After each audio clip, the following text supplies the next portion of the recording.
Chapter 7, Section 4, Multiplication Properties of Exponents, Part 2. All right, we are going to start by simplifying an expression that has these products. So using what we learned in Part 1 to figure this out. Okay, so the first thing that we're going to do, they're showing us here that if I have expressions with exponents on the outside of the parentheses, I need to share those, and then we'll start combining what we can. Okay, so the very first, we're going to start with letter A, and we'll kind of use this example up top to get us through. The first thing that you want to do is raise any factor. Anything that has an exponent on the outside of parentheses, we want to share that and complete it. So we're going to start with this one right here. We have x to the negative second to the second. So those we get to multiply, and negative 2 times positive 2 gives us x to the negative fourth. Okay, and then we have this 4 that needs to be shared with everything on the inside, and that gives us 3 to the fourth, x to the fourth, and y to the 20th. So we have to multiply this 5 times 4. Okay, after that, we kind of combined these first two. Now we're going to add the exponents of the powers that have the same base. So we have these x's right here.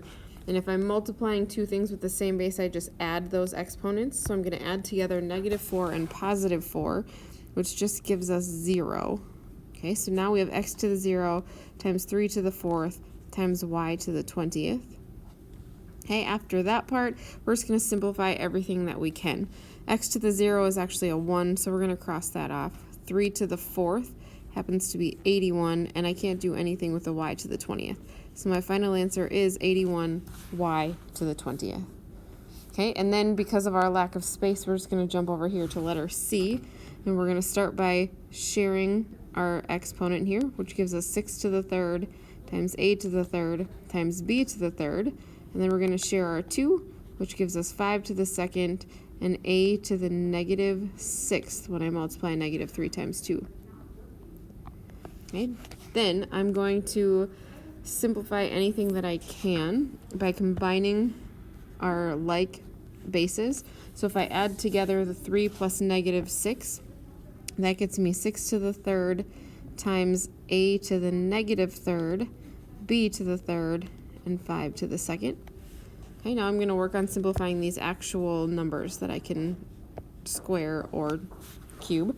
6 to the third power gets me 216 times a to the negative third times b to the third, and 5 to the second is 25. Okay, keep going to simplify as much as we can. 216 times 25 gets me 5,400. This a to the negative third has to go to the bottom because it has a negative in the exponent, and b to the third gets to stay on top. Final answer.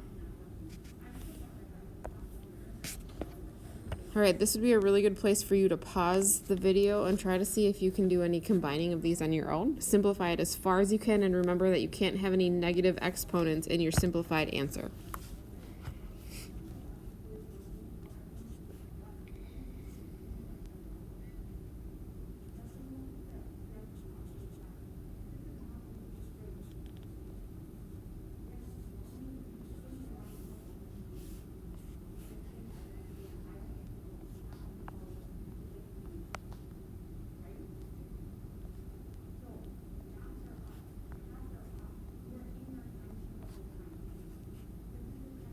Final answer, c to the 26th over d to the 9th.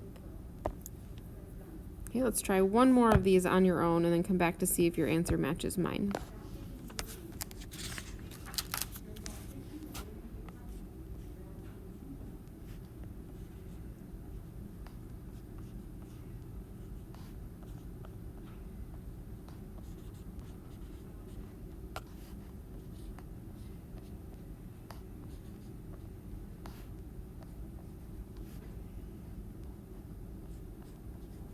Final answer, 112 over t to the 7th, u to the 2nd.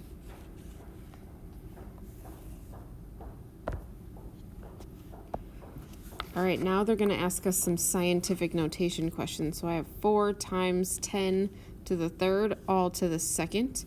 Okay, so we need to take this exponent and share it, which gives us 4 to the second times 10 to the sixth when we multiply these.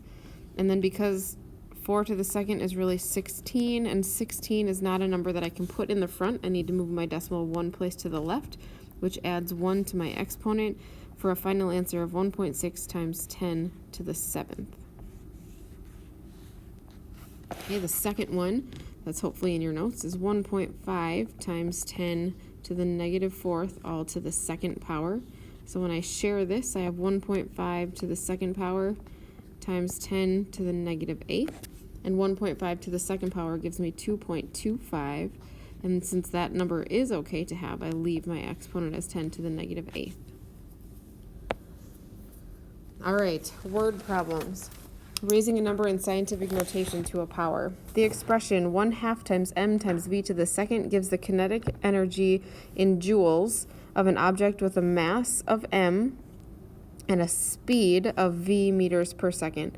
What is the kinetic energy of an experimental unmanned jet with a mass of 1.3 times 10 to the third kilograms, which is your m, traveling at a speed of 3.1 times 10 to the third meters per second. So what we're doing is we're just plugging these in. So we have our 1/2 times m, and our m is this 1.3 times 10 to the third, and then times v, 3.1 times 10 to the third squared. All right, so next step is that we're going to have to share this exponent. So we're going to keep everything else. And this will give us 9.61 times 10 to the sixth. Okay, then we're going to multiply these numbers that can be multiplied together, which is going to give us 6.2465 times 10. Then these, because they have the same base, can be added together. So we have times 10 to the ninth. All right, this one gets a little bit stranger. The radius of a cylinder is 2.9 times 10 to the fifth inches. The height of the cylinder is 3.8 times 10 to the fourth. What is the volume of a cylinder? And it wants us to use this. V is equal to pi times the radius squared times the height. Okay, so when we plug this in, the most accurate is actually just to use the pi symbol, and we don't have to go any farther than that. So we're going to say pi times 2.9 times 10 to the fifth squared times 3.8 times 10 to the fourth. Okay, that's our radius squared times our height times pi. Okay, then we have to share this exponent. So we will have pi times 8.41 times 10 to the 10th. And nothing changes with our height. Then we wouldn't normally be able to multiply all of our numbers together, but I'm going to stick with just these two at the moment.